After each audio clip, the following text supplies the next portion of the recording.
ಈ ಗಾರ್ಮೆಂಟ್ಸ್ ಅಲ್ಲಿ 20 ವರ್ಷದಿಂದ ಕತ್ತೆ ತರ ದುಡ್ದಿದ್ದೀನಿ. ಒಂದಿನ ಆದ್ರೂ ಈ ಪ್ರೊಡಕ್ಷನ್ ಹೆಡ್ ಮನೆಗೆ ನನ್ನನ್ನ ಪಿಕ್ ಮಾಡೋದಿಕ್ಕೆ ಒಂದು ಕಾರ್ನ ಕಳಿಸ್ಲಿಲ್ಲ. ಇವನು ಈ ಧ್ರುವ ಇದ್ದಾನಲ್ಲ, ನನ್ ಕೈ ಕೆಳಗ್ ಕೆಲ್ಸ ಮಾಡೋನು. ಇವನನ್ನ ಪಿಕ್ ಮಾಡೋದಿಕ್ಕೆ ನಾನು ಆಟೋದಲ್ಲಿ ಬರೋ ಹಂಗಾಯ್ತು. ಇವ್ರಿಗೆಲ್ಲ ಕನ್ಸಲ್ಲೂ ನಿಯತ್ತಾಗಿರ್ಬಾರ್ದು. ನೀನ್ ಏನ್ ಮಾಡ್ತಿದ್ಯೋ ಸರಿಯಾಗಿದೆ ಕಣೋ ಬಾಲರಾಜ. ಎಲ್ಲ ನನ್ ಕರ್ಮ.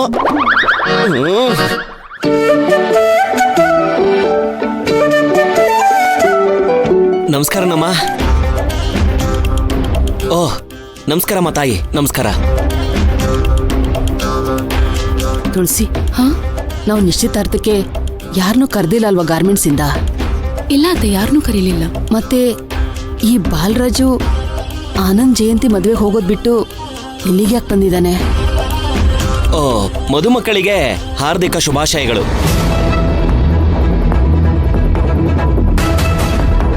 ಶುಭಾಶಯ ಹೇಳೋದಿರ್ಲಿ, ನೀವೇನ್ ಇಲ್ಲಿ ಬಂದಿದ್ದೀರಾ? ಇದೇನಮ್ಮ ಹೀಗೆ ಕೇಳ್ತಾ ಇದ್ದೀರಿ? ನನ್ನ ನೋಡ್ತಿದ್ದಾಗೆ ಬನ್ನಿ ಬನ್ನಿ, ಯಾಕಿಷ್ಟು ತಡವಾಗಿ ಬಂದ್ರಿ, ತಿಂಡಿ ಸಮಯಕ್ಕೆ ಬರ್ಬೋದಿತ್ತಲ್ಲ ಅಂತ ಕೇಳ್ತೀರಾ ಅಂತ ಅನ್ಕೊಂಡ್ರೆ ನೀವೇನಮ್ಮ ಯಾಕೆ ಬಂದ್ರಿ ಅಂತ ಕೇಳ್ತಾ ಇದ್ದೀರಿ? ಅಲ್ಲ, ನಿಮ್ ಗಾರ್ಮೆಂಟ್ಸ್ ಅಲ್ಲಿ ಕೆಲಸ ಮಾಡೋರೆಲ್ಲ ಜಯಂತಿ ಆನಂದ್ ಮದ್ವೆಗೆ ಹೋಗಿದ್ದಾರೆ. ನೀವು ಅಲ್ಲಿಗೆ ಹೋಗೋದ್ ಬಿಟ್ಟು ಇಲ್ಲಿಗೆ ಬಂದಿದ್ದೀರಲ್ಲ, ಅದಕ್ಕೆ ಕೇಳ್ತಾ ಇದ್ದೀನಿ. ಅಮ್ಮ, ನೀವು ಹೇಳೋದೆಲ್ಲ ಸರಿನೇ. ಅಲ್ಲಿ ಆನಂದ್ಗೂ ಜಯಂತಿಗೂ ಗ್ರ್ಯಾಂಡ್ ಆಗಿ ಮದ್ವೆ ನಡೀತಾ ಇದೆ. ಇಲ್ಲಿ ಧ್ರುವಗೆ ಸಿಂಪಲ್ ಆಗಿ ನಿಶ್ಚಿತಾರ್ಥ ನಡೀತಾ ಇದೆ. ನೀವು ಹೇಳ್ದಂಗೆ ಲೆಕ್ಕದ ಪ್ರಕಾರ ನಾನು ಅಲ್ಲಿಗೆ ಹೋಗ್ಬೇಕಿತ್ತು. ಆದ್ರೆ ಈ ಬಾಲರಾಜ್ ಎಲ್ರ ತರ ಅಲ್ಲಮ್ಮ. ನಾನು ನೋಡೋದಿಕ್ಕೆ ಹೊರಟಾಗಿರ್ಬೋದು, ಮಾತು ಹೊರಟಾಗಿರ್ಬೋದು, ಆದ್ರೆ ಮನ್ಸಿದ್ಯಲ್ಲ ಮೃದುನಮ್ಮ.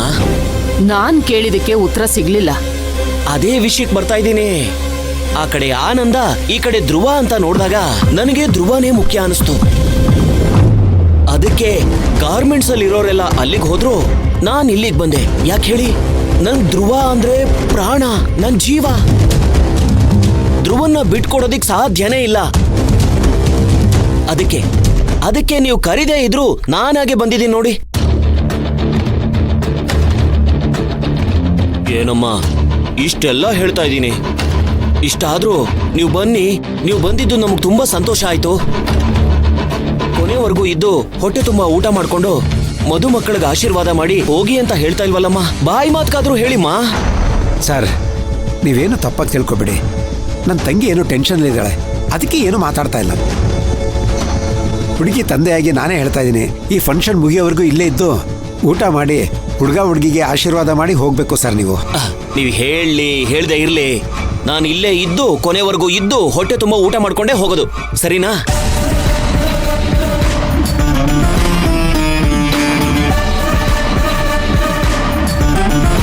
ಸರ್, ನಿಮ್ಮ ಹತ್ರ ಒಂದ್ ಸ್ವಲ್ಪ ಅರ್ಜೆಂಟ್ ಆಗಿ ಒಂದೇ ಒಂದು ವಿಷಯ ಮಾತಾಡ್ಬೇಕಿತ್ತು. ಇಲ್ಲಿ ನಿಶ್ಚಿತಾರ್ಥ ನಡೀತಾ ಇದೆ, ಇದನ್ ಬಿಟ್ಟು ಎಲ್ಲಿ ಹೋಗ್ತಿದ್ಯೋ? ಅದು ಸರ್ಸು ಕಂಪನಿ ವಿಚಾರ ಮಾತಾಡ್ಬೇಕಿತ್ತು. ಹಿಂಗೋಗಿ ಹಿಂಗ್ ಬಂದ್ಬಿಡ್ತೀನಿ. ಒಂದೇ ಒಂದ್ ನಿಮಿಷ, ಇಲ್ಲೇನ್ ತೊಂದ್ರೆ ಆಗಲ್ಲ. ಧ್ರುವ ಅಂದ್ರೆ ಧ್ರುವ ತಡ ಆಗುತ್ತೆ ಕಣೋ.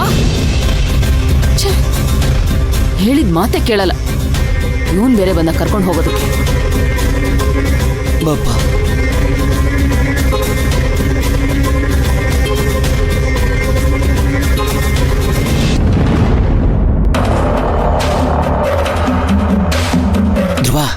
ಸರ್, ಏನ್ ಸರ್ ಮಾಡ್ತಾ ಇದ್ದೀರಾ? ನಮ್ ಪ್ಲಾನ್ ಪ್ರಕಾರನೇ ನನ್ನ ಎಂಗೇಜ್ಮೆಂಟ್ ಮುಗ್ದಿದ ತಕ್ಷಣ ನೀವು ಇಲ್ಲಿಗೆ ಬಂದು ಏನೋ ಟೆನ್ಷನ್ ಆಗಿ ಎಮರ್ಜೆನ್ಸಿ ಇದೆ ಅಂತ ನನ್ನನ್ನ ಇಲ್ಲಿಂದ ಕರ್ಕೊಂಡು ಹೋಗ್ತೀನಿ ಅಂತ ತಾನೇ ನಾವು ಮಾತಾಡ್ಕೊಂಡಿದ್ದು. ಆದ್ರೆ ನೀವೇನ್ ಸರ್ ಇಷ್ಟು ಬೇಗ ಬಂದಿದ್ದೀರಾ? ಅದು ಇಷ್ಟು ಬೇಗ ಬಂದಿರೋದು ಅಲ್ದೆ ನೀವು ಆರಾಮಾಗಿ ಕೂತ್ಕೊಂಡು ಊಟ ಮಾಡ್ಕೊಂಡು ಹೋಗ್ತೀನಿ ಅಂತ ಇದ್ದೀರಾ. ಏನ್ ಸರ್ ನೀವು? ನಾನು ಇವಾಗ ಬಂದಿರೋದಕ್ಕೆ ನಿಮ್ಮಮ್ಮ 1000 ಪ್ರಶ್ನೆ ಕೇಳ್ತಿದ್ದಾರೆ. ಅಂತದ್ರಲ್ಲಿ ನನ್ನ ನಿಶ್ಚಿತಾರ್ಥ ನಡೀತಾ ಇರ್ಬೇಕಾದ್ರೆ ಮಧ್ಯ ಬಂದು ಎಮರ್ಜೆನ್ಸಿ ಇದೆ, ಫೈಲಿಗೆ ಸೈನ್ ಮಾಡ್ಬೇಕು ಅಂತ ಅದು ಇದು ಕತೆ ಹೇಳಿದ್ರೆ ನಿಮ್ಮಮ್ಮ ನಂಬ್ತಾರ? ನೀನ್ ಯೋಚನೆ ಮಾಡ್ಬೇಡ, ಇರೋ. ಅದಕ್ಕೆ ಅಂತ ನೀವಿಷ್ಟು ಬೇಗ ಬಂದು ತಕ್ಷಣ ಎಮರ್ಜೆನ್ಸಿ ಇದೆ ಅಂತ ಹೇಳಿದ್ರೆ ನಂಬಿಡ್ತಾರಾ? ಧ್ರುವ, ಯಾಕೆ ಇಷ್ಟೊಂದು ಟೆನ್ಷನ್ ಮಾಡ್ಕೋತಿದ್ಯಾ? ಆಫೀಸಿಂದ ಸಡನ್ ಆಗಿ ಒಂದು ಫೋನ್ ಬಂತು, ಅರ್ಜೆಂಟ್ ಆಗಿ ಕೆಲಸ ಇದೆ ಅಂತ, ಒಂಚೂರು ಕಳ್ಸ್ಕೊಡಿ ಅಂತ ಅಂದ್ರೆ ಕಳ್ಸ್ಕೊಡ್ತಾರೆ. ಸರ್, ಇದು ನನ್ನ ಲೈಫು. ದಯವಿಟ್ಟು ಇದ್ರ ಜೊತೆ ಆಟ ಆಡಬೇಡಿ. ನಿನ್ ಲೈಫ್ ಜೊತೆ ಆಟ ಆಡೋಷ್ಟು ಕೆಟ್ಟವನಲ್ಲ ಈ ಬಾಲರಾಜ್. ನೀನ್ ಯೋಚನೆ ಮಾಡ್ಬೇಡ, ಹೋಗು ಧ್ರುವ. ಅಲ್ಲೆಲ್ಲ ಹುಡುಕ್ತಾ ಇರ್ತಾರೆ ನಿನ್ನ. ಸರ್, ಹೋಗು ಮಾರಾಯ. ಸರ್, ಆದ್ರೆ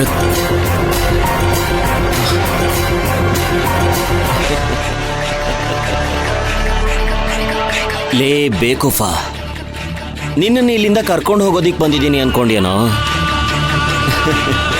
ನೀನ್ ಇಲ್ಲಿಂದ ತಪ್ಪಿಸ್ಕೊಂಡು ಹೋಗದೆ ಇರೋ ಹಾಗೆ ನೋಡ್ಕೊಳ್ಳೋದಿಕ್ಕೆ ನಾನು ಇಲ್ಲಿಗೆ ಬಂದಿರೋದು.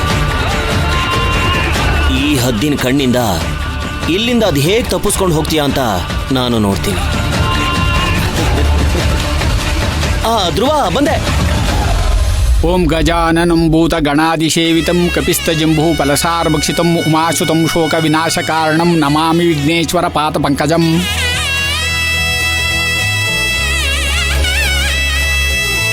ಪೂರೈತ್ರೆ, ಹೆಣ್ಣು ಗಂಡಿಗೆ 2 ಮಣೆ ಹಾಕ್ತಾರೆ, ನೀವೇನಿಲ್ಲಿ 4 ಮಣೆ ಹಾಕಿದ್ದೀರಾ?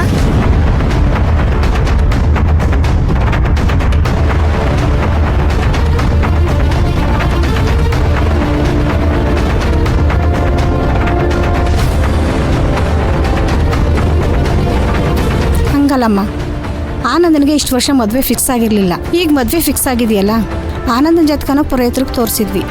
ಆ ಜಾತಕದಲ್ಲಿ ಗ್ರಹಣ ದೋಷ ಇದೆ ಅಂತ ಹೇಳಿದ್ರು. ಗಂಡು ಹೆಣ್ಣಿನ ಜೊತೆ ಇನ್ನೊಂದು ಜೋಡಿ ಕೂರಿಸಿದ್ರೆ ಒಳ್ಳೇದಾಗುತ್ತೆ ಅಂದ್ರು, ಅದಕ್ಕೆ ಹಾಕ್ಸಿದೀವಿ. ಈ ಗ್ರಹ ದೋಷ ಕೇಳಿದ್ದೀನಿ, ಇದೇನಿದು ಗ್ರಹಣ ದೋಷ? ನಮ್ಗೇನು ಗೊತ್ತಿಲ್ಲಮ್ಮ. ಹುಡುಗ ಹುಡುಗಿ ಪಕ್ಕದಲ್ಲಿ 2 ಮಣೆ ಹಾಕಕ್ಕೆ ಕೇಳಿದ್ರು, ಹಾಕಿದೀವಿ. ಇನ್ನು ಮಿಕ್ಕಿದೆಲ್ಲ ಪುರೋಹಿತರು ನೋಡ್ಕೋತಾರೆ. ಏನೆಯ ನಿಮ್ಮ ತಾಯಿ ನನ್ನೇ ತಗ್ಲಾಕೋ ಥರ ಕಾಣ್ತಾ ಇದ್ದಾರೆ. ಒಂದೇ ಟೈಮಲ್ಲಿ 2 ಮದುವೆ ಪೇಮೆಂಟ್ ತಗೊಂತಾ ಇದ್ದೀರಾ? ಮ್ಯಾನೇಜ್ ಮಾಡಿ. ಅಲ್ಲ, ಈ ಮಾಂಗಲ್ಯ ದೋಷ ಕೇಳಿದ್ದೀನಿ, ಕುಜ ದೋಷನೂ ಕೇಳಿದ್ದೀನಿ. ಈ ಗ್ರಹಣ ದೋಷ ನಾನು ಕೇಳಿಲ್ಲಪ್ಪ. ನೀವೇ ಹೇಳಿ ಪುರೋಹಿತ್ರೆ. ತಿಳಿದಿರೋರು ನೀವ್ ಹೇಳಿದ್ರೆ ತಿಳಿದಿರೋರು ನಾವು ತಿಳ್ಕೊಬೋದು. ಹೇಳಿ. ಹೇಳ್ತೀನಿ. ಅದೇನ್ ಗೊತ್ತಾ, ಅದೊಂಥರ ಹೊಸ ದೋಷ. ಈ ಚಂದ್ರಗ್ರಹಣ ಆಯ್ತಲ್ಲ, ಅವಾಗ ಸೇರ್ಕೊಂಡಿರೋ ದೋಷ.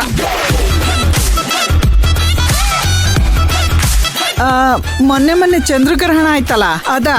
ಹೌದಮ್ಮ, ಅದೇ ಗ್ರಹಣ. ಅದು ತುಂಬಾ ಭಯಾನಕರವಾದ ಗ್ರಹಣ. ಅಯ್ಯೋ, ಇದ್ರಿಂದ ಯಾರ್ಯಾರು ಕೆಟ್ಟದಾಗುತ್ತೆ ಹೊಸಿ ಹೇಳಿ. ತಿಳಿದಿರೋ ನೀವ್ ಹೇಳಿದ್ರೆ ತಾನೇ ತಿಳಿದಿರೋ ನಾವು ತಿಳ್ಕೊಳ್ಳೋದು. ಅಯ್ಯೋ, ಏನೇ ಇದು? ಕೊಡೋ ಇಷ್ಟು ದುಡ್ಡಿಗೆ 1000 ಪ್ರಶ್ನೆ ಕೇಳ್ತಾವ್ರಲ್ಲಯ್ಯ. ಯುದ್ಧ ಕಿಡ್ದಾಗಿದೆ, ಇನ್ನು ಬಾಣಗಳದ್ದು ಏಟುಗಳದ್ದು ಲೆಕ್ಕ ಹಾಕ್ಬಾರ್ದು. ಮ್ಯಾನೇಜ್ ಮಾಡಿ. ಏನೆಯ ಬಾಣ ಏಟು ಅಂತ ಎಲ್ಲ ಎದುರಿಸ್ತಾ ಇದ್ದೀ?